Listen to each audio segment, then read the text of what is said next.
Welcome back to our new video friends. Today I have Iqoo phone and today I'm going to tell you about guys how can you change your device name in Iqoo phone guys. You want to change your device name, so guys you can change your device name in Iqoo phone guys. And how to change guys, today I will tell you about in this video guys. We will talk about it. So before starting video friends, I want to tell you, if you're new in my channel and you are watching my video first time, so first of all go and subscribe my channel, click the bell icon, like my videos.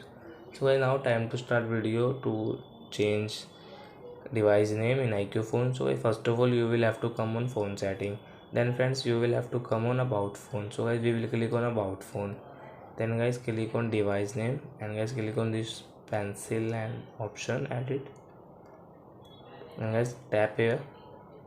So guys, you can change your device name, like example for guys I am taking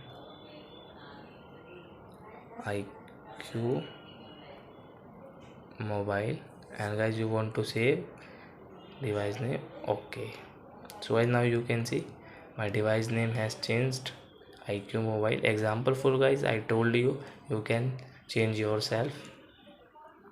So I think friends we have understood how to change device name in Iqoo phone. So that's it guys, thank you for watching my video guys. Now we will meet on next video with new topic. Before guys, please go and like my video, subscribe my channel. Bye bye friends.